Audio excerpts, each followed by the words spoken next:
Millionaire बनना सुनने में एक ड्रीम लगता है, लेकिन क्या हो अगर यही सपना एक ट्रैप हो?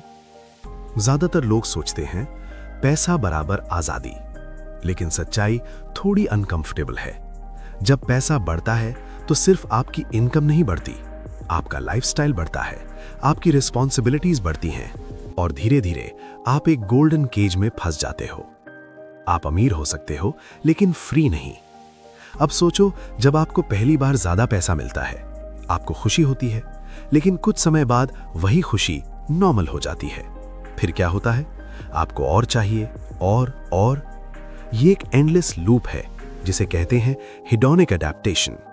इसलिए आप जितना भी कमा लो, संतोष नहीं आता। लेकिन असली लॉस कहीं और हो रहा होता है। जब आप पैसा कमाने में बिजी हो, आप अपना टाइम खो रहे हो, अपने रिलेशनशिप्स खो रहे हो, अपनी हेल्थ भी। इसे कहते हैं अपॉर्चुनिटी कॉस्ट। आप कमा कुछ रहे हो लेकिन खूब बहुत कुछ रहे हो। धीरे धीरे आपकी आइडेंटिटी बदलने लगती है। मैं कौन हूं इसका जवाब बन जाता है मैं कितना कमाता हूं। और यही सबसे डेंजरस ट्रैप है, क्योंकि अगर पैसा चला गया तो आप खुद को भी खो सकते हो। अब एक और सच, एक लेवल के बाद पैसा खुशी नहीं बढ़ाता। इसे कहते हैं डिमिनिशिंग रिटर्न्स। 10,000 बहुत फर्क डालते हैं, 10 लाख अच्छा फर्क डालते हैं, लेकिन 10 करोड़ शायद उतना नहीं। और इस पूरी दौड़ में आपका शरीर भी प्राइस देता है। स्ट्रेस बढ़ता है, स्लीप खराब होती है, हेल्थ गिरती है। और आयरनी देखो, आप पैसा कमाते हो, फिर वही पैसा हेल्थ वापस लाने में खर्च करते हो।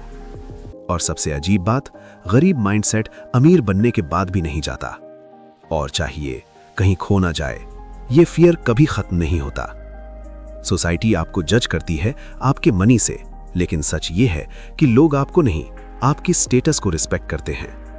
और सबसे बड़ा ट्रैप, आप टाइम को मनी से रिप्लेस कर देते हो। लेकिन याद रखो, पैसा वापस आ सकता है, लेकिन टाइम नहीं। तो सवाल ये है, क्या आप मिलियनेयर बनने के पीछे भाग रहे हो या अपने आप से भाग रहे हो? मिलियनेयर बनना गलत नहीं है, लेकिन अगर आप अवेयर नहीं हो तो ये एक ट्रैप बन सकता है। और अगर आप अवेयर हो तो यही पैसा आपका सबसे पावरफुल टूल बन सकता है। फाइनल लाइन, पैसा कमाना मुश्किल नहीं है, लेकिन पैसे के पीछे खुद को खो देना सबसे बड़ा नुकसान है।